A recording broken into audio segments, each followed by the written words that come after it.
Andrea Brillantes, hindi pinansin ni Vice Ganda kahit pa nagpapansin na si Blythe. Sa kumakalat na maigsing video clip kung saan binati ni Vice Ganda si Robby Domingo at si Christian Bautista, tila dinaanan lang at hindi pinansin ni Vice Ganda si Andrea Brillantes.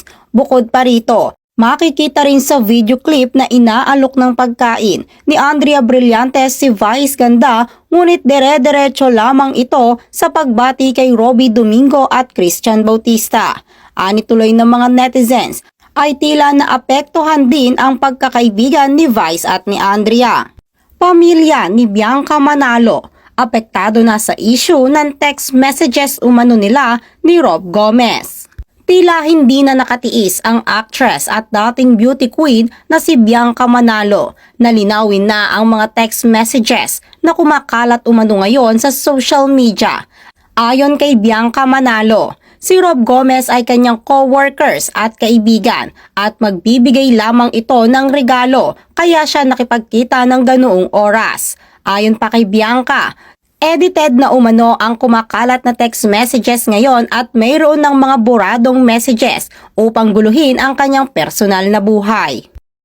Angeline Quinto, nag-enjoy at init na init sa probinsya. Anak na si Silvio napagod.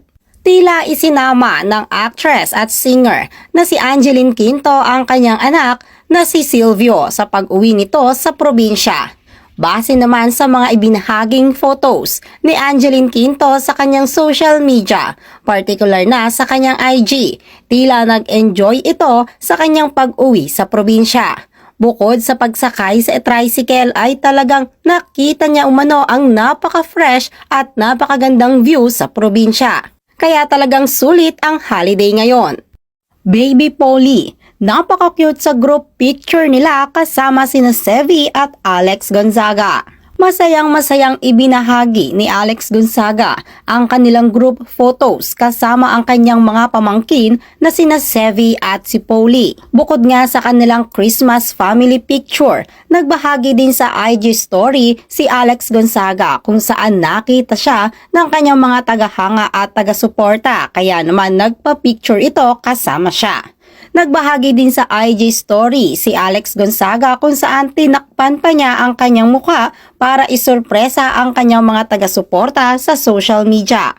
Family picture nila Jessie Mendiola at Luis Manzano, extra special dahil kay Baby Peanut. Nalalapit na ang pinaka-date talaga ng birthday ng firstborn ni Luis Manzano at ni Jessie Mendiola na si Baby Peanut ngayong darating na December 28. At bago pa nga ang birthday ni Baby Peanut ay magdiriwang muna ang buong pamilya nila ng Kapaskuhan. Naka-red dress si Jessie Mendiola at talagang lutang na lutang ang ganda nito. At syempre, naka-white dress din si Baby Peanut at nagterno pa sila ni Jessie na red blazer naman.